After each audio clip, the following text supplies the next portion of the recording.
જૂનાગઢની અંદર માંગરોળના માનખેત્રા ગામે ખેડૂતો લોનની યોજનાના નામે ફસાયા હોવાનું સામે આવ્યું છે। સરકાર દ્વારા ખેડૂતોને વગર વ્યાજે અથવા તો નજીવા 7% વ્યાજે દર 5 લાખ રૂપિયા સુધીની લોન આપવાની જાહેરાત કરી હતી।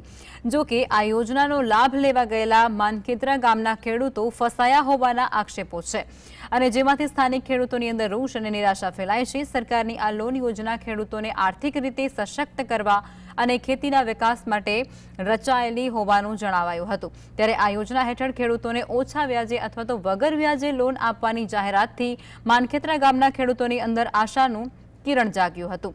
જો કે લોનની પ્રક્રિયા દરમિયાન ખેડૂતોને ગેરમાર્ગે દોરવામાં આવ્યા હોવાનું અને તેમની સાથે છેતરપિંડી થઈ હોવાનું સામે આવ્યું છે। આ ઘટનાએ ખેડૂતોનો વિશ્વાસ તૂટ્યો છે અને સરકારી યોજનાઓથી પારદર્શિતા પર સવાલો ઉઠ્યા છે। હવે 25-26 में जो बजट बहार पड़ू है एम 5 लाख सुधीनु धिराणनु कीधुं छे, सरकारे जाहेरात करी है।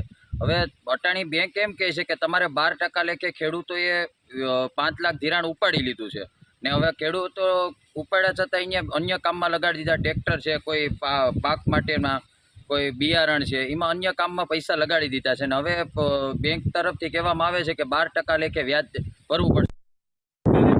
કરી છે કે અમે તમને 5 લાખ સુધીની લોન આપશું વગર વ્યાજે। તો સરકારની આ ફક્ત એક જાહેરાત જ છે। સરકારે કોઈ પણ પ્રકારનો પરિપત્ર જાહેર કર્યો નથી।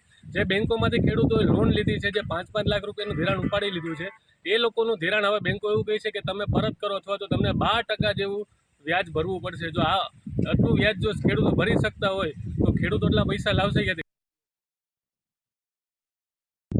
મેં 5 લાખ રૂપિયાની લોન લીધી હતી છે।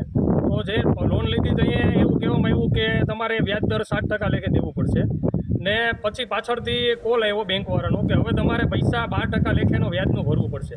તો હવે અમારે ભરપાઈ ક્યાંથી કરવી? આ સરકાર લોલીપોપ જ આપે।